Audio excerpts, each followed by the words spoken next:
ತುಮಕೂರು ಜಿಲ್ಲೆ ರೇಹಳ್ಳಿ ಬಳಿ ಕಾಡಾನೆಗಳು ಪ್ರತ್ಯಕ್ಷವಾಗಿವೆ. ಇಂದು ಬೆಳಗಿನ ಜಾವ 4 ಗಂಟೆ ಸುಮಾರಿಗೆ 6 ಆನೆಗಳ ಹಿಂಡು ರೇಹಳ್ಳಿ ಕೆರೆಗೆ ಬಂದಿದೆ. ಆನೆ ಕಂಡ ಗ್ರಾಮಸ್ಥರು ಭಯಭೀತರಾಗಿದ್ದರು. ಇಲ್ಲಿ ಸುತ್ತಮುತ್ತ ಮನೆಗಳು, ಕಾರ್ಖಾನೆಗಳು ಹೆಚ್ಚಾಗಿವೆ. ಆನೆಗಳನ್ನು ಬೇಗ ಕಾಡಿಗೆ ಅಟ್ಟಿ ಅಂತ ಗ್ರಾಮಸ್ಥರು ಆಗ್ರಹಿಸಿದರು. ಸುದ್ದಿ ತಿಳಿದು ಸ್ಥಳಕ್ಕೆ ಬಂದ ಅರಣ್ಯ ಇಲಾಖೆ ಸಿಬ್ಬಂದಿ ಹಾಗೂ ಪೊಲೀಸರು ಆನೆಗಳನ್ನು ಕಾಡಿಗಟ್ಟಲು ಕಾರ್ಯಾಚರಣೆ ನಡೆಸ್ತೇವೆ ಅಂತ ಭರವಸೆ ಕೊಟ್ಟರು. ಕೆರೆ ಅಂತೇಳಿ ಈರಳ್ಳಿ, ಇಲ್ಲಿ ಗದ್ದೆ, ಅಡಿಕೆ ಗಿಡ, ಬಾಳೆ ಎಲ್ಲ ಲಾಸ್ ಮಾಡ್ಕೊಂಡ್ಬಂದ ಆ ಕಡೆಯಿಂದ. ಸುಮಾರು 6 ಬಂದಿದೆ. 6 ಆನೆ. ಅರಣ್ಯ ಅಧಿಕಾರಿಗಳು, ಪೊಲೀಸ್ನವರು ಇವಾಗ ಬಂದಿದ್ದಾರೆ. ಬೆಳಿಗ್ಗೆ 7 ಗಂಟೆ 7:15 ಇಲ್ಲಿ ಕೆರೆ ಒಳಗೆ ಇದ್ದಾವೆ. ಸುಮಾರು ಒಂದು 6 ಆನೆ ಬಂದಿದೆ. ನಿನ್ನೆ ರಾತ್ರಿ ಅವು ಬಂದಿರೋದವು ನೆಲಮಂಗಲದಿಂದ ಬಂದಿದೆ ಅವು.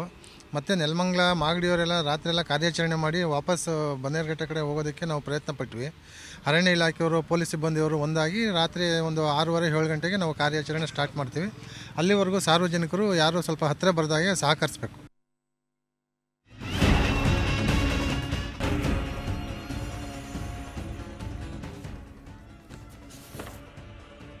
ತುಮಕೂರು ಜಿಲ್ಲೆ ಹಿರೇಹಳ್ಳಿ ಬಳಿ ಕಾಡಾನೆಗಳು ಪ್ರತ್ಯಕ್ಷಗೊಂಡು ಇಂದು ಬೆಳಗಿನ ಜಾವ 4 ಗಂಟೆ ಸುಮಾರಿಗೆ 6 ಆನೆಗಳ ಹಿಂಡು ಹಿರೇಹಳ್ಳಿ ಸಮೀಪದ ಕೆರೆಗೆ ಬಂದಿದೆ.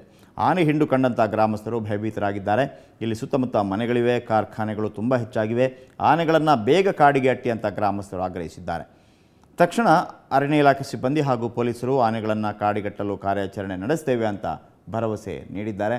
ಯಾವ ರೀತಿ ಆನೆಗಳು ಹಿಂಡಾಗಿ ಬಂದಿತ್ತು ರೇಹಳ್ಳಿ ಬಳಿಗೆ, ಅದು ಕೂಡ ತುಮಕೂರು ಜಿಲ್ಲೆ ಹಿರೇಹಳ್ಳಿ ಬಳಿಗೆ, ಅಲ್ಲಿಯ ಕೆರೆಗೆ ಬಂದಿತ್ತು. ಈ ಆನೆಗಳ ಹಿಂಡನ್ನು ನೀವು ನೋಡ್ಬೋದು. ಇದೆಲ್ಲವೂ ಕೂಡ ಕಾಡಾನೆಗಳು.